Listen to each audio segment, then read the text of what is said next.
Bengal safe Murshidabad জেলায় ফার্নিচারের জগতে এক পরিচিত ও প্রতিষ্ঠিত নাম। বেঙ্গল সেফ 57 বিবি সেন রোড, বহরমপুর, মুর্শিদাবাদ।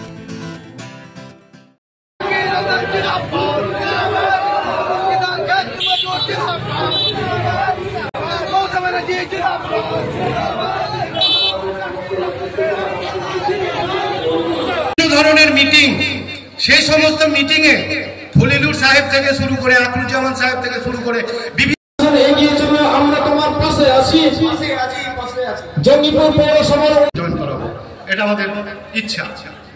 যাই হোক, আজকের যিনি এই মঞ্চের আহ্বায়ক আমাদের জাকির হোসেন, ওয়েলকাম। জাকির হোসেন স্বাগতম। জাকির হোসেন এগিয়ে চলো, আমরা তোমার সাথে আছি। জাকির হোসেন এগিয়ে।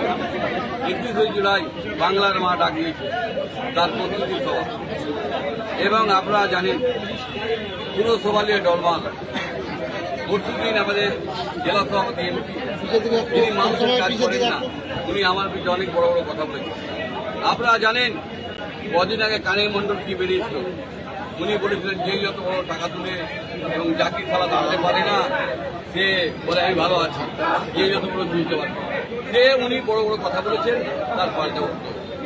তাই উনার ব্যাপারে আপনারা যত মিডিয়া ভাই জানেন, কানাই মণ্ডল কুকুরটি কি আপনারা ভালো করে জানেন। আপনারা জানেন এমপি সাহেবের ভাই কংগ্রেসে দাঁড়িয়েছিলেন, উনি বলেছেন কংগ্রেস সিপিএম বিজেপি আমি আনতে পারি, আমার দলই পারল। আমি মাননীয় মুখ্যমন্ত্রী আমাকে ফোন করেছে, মাননীয় মুখ্যমন্ত্রীকে বলেছে আমি দেখছি। দেখার আগেই তারা আমাকে হিলিয়ে ছেড়ে দিল, আমার বদনাম করে ছেড়ে দিল। কেন আপনারা জানেন সবটি কাউন্সিলের এমপির কাছে ছিল। কেন আপনারা জানেন আমি রাস্তায় যখন ঘুরছিলাম এবং ট্রেন দেখছিলাম, বাড়ির যখন লিস্ট চাইছিলাম, তখন তারা সবটি এক হয়ে গিয়ে এমপি সাহেবের কাছে ছিল। আমার কাছে ধীরে ধীরে এক দুজন আসে, বলে দাদা আমাকে সুযোগ দেন। আমি দুজন কাউন্সিলরকে এসেছিল, আমি তো পারলে তোমরা করে লাভ। আমি কেন, আমি এসডিওকে দিয়েছি, কাজ হয়নি। আমি এডিএম জিকে দিয়েছি, কাজ হয়নি। ডিএম সাহেবকে দিয়ে কাজ হয়নি। মন্ত্রীকে দিয়েছি এবং সিএমকেও জানিয়েছি। আমরা কিন্তু সিস্টেমের বাইরে কোনো কাজ করিনি। এবং আমি বলছি আমার সঙ্গে কাউন্সিলর যদি কম কেন, আমি জানেন আমরা অসুস্থ ছিলাম, 4 বছর যাবৎ আমি অসুস্থ, সব জায়গায় যেতে পারিনি। যখন থেকে আমি একটু যেতে পেরেছি তখন তো ওকে মাথা খারাপ হয়ে গেছে।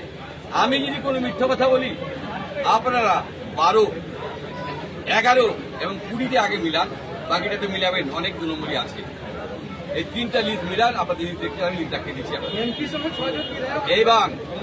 এবং তাদের আপনারা দেখুন, আইসিবি আমার ভাই দাদা দাঁড়িয়েছে, যে দাঁড়িয়েছিল আপনারা জানেন।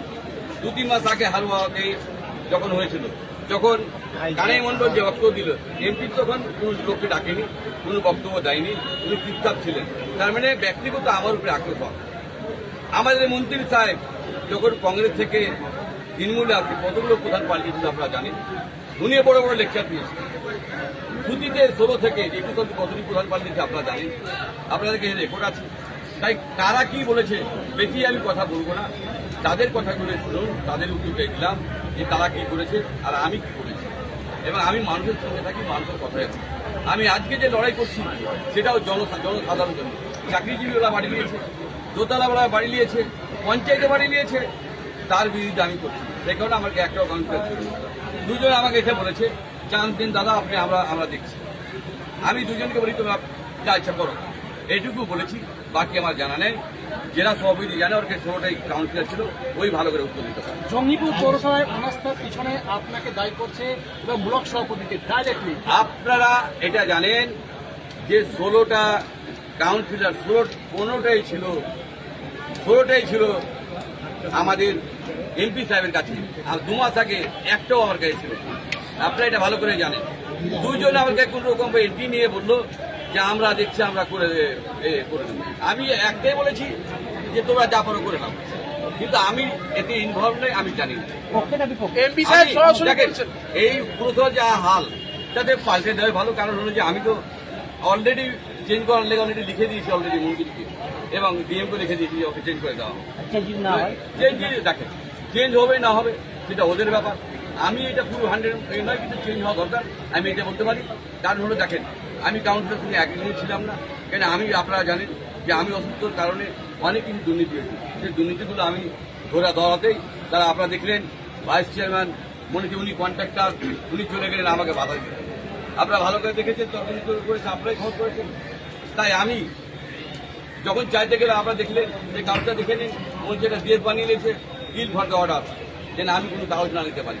সেই অর্ডার আমরা দেখে নিন, এটা কেউ করতে পারে না, প্রধানমন্ত্রী রাষ্ট্রপতি কেউ করতে পারে না, একজন চেয়ারম্যানও পারে না। সেই দেশ চালাবে আমি দিতে পারি না। আমি চাই সবচেয়ে ভাই সাধারণ চেয়ারম্যান বলছে আপনি বাধা দিয়েছেন কলমর হাতে, কলমর হাতে।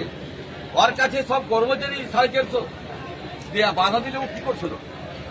উনি বাধা দিয়েছে তো এতগুলো কাজ কেন হয়নি? উনার যে বাড়ি 350 মিটার 180 মিটার কেন কাল পেলেন আপনি? এমপি সাহেব সরাসরি বলছেন দল অনাস্থার বিপক্ষে, এই বিষয়ে কি দেখুন এমপি কি করলে, এমপি কে আপনারা প্রশ্ন করুন যে উনার কাছে ছিল যে উনি কি করেছে মানুষের জন্য। এটা আজকে কংগ্রেস ছিল, উনি জয়েন করেছে, আরো লোক জয়েন করবে, বিজেপি থেকে করবে, কংগ্রেস থেকে করবে, সিপিএম থেকে করবে, সমস্ত মন্ত্রী আখরুজ্জামান বলছেন ব্যবসার সাথে আপনি অনাস্থা ডাকছেন। দেখুন ব্যবসাটা করে আমি শিখবো না, ওনারা ব্যবসা করে ওনাকে জিজ্ঞেস করবেন। এখানে যদি আমরা দেখতে পেলেন আজকে 10,000 উপরের লোক, 10,000 উপরের লোক প্রচুর যাবে। এটা বড় সংখ্যা বলা মুশকিল, প্রচুর লোক যাবে। আমরা চাই যে মানুষ স্বতন্ত্রভাবে যাক, উনি থাকা খাওয়ার ব্যবস্থায় মানুষ শুরু করেছে। বাংলার মা উনি অভিষেক বন্দ্যোপাধ্যায় দেখাশোনা করছে, তাকে শ্রদ্ধা জানাই যে সেখানে যে থাকা খাওয়ার ব্যবস্থা আছে, 21 জুলাই থাকবে। এটা আমার আপনার বিরুদ্ধে দেখুন আপনার 7 দলীয় হতে পারে, 16 থেকে 21-এ কতজনা কি করেছে আপনারা জানুন, আপনারা জানুন কি করেছে। আমার বিরুদ্ধে কি সহজ হবে? আমি দুর্নীতি করেছি, বাড়ির টাকা মেরে খেয়েছি, রাস্তার টাকা মেরে খেয়েছি বলবে, ওনারা কি করবেন আগে আপনার স্বার্থ চরিতার্থ করার জন্য। দেখুন আমি একজন ব্যবসায়ী, আমার কোন স্বার্থ নেই। আপনারা জানেন আমি একমাত্র মানুষের পাশে দাঁড়াই, পুজোতে ঈদে 12 মাস মানুষের পাশে দাঁড়াই, এটা আপনারা ভালো করে জানেন। তারা দাঁড়ায় না, মানুষের কথা বলে না, সেই তারা হিংসেই বলছে তারা। বেঙ্গল সেফ মুর্শিদাবাদ জেলায় ফার্নিচারের জগতে এক পরিচিত ও প্রতিষ্ঠিত নাম। Bengal safe 57 বিবিসেন road, Baharampur, Murshidabad.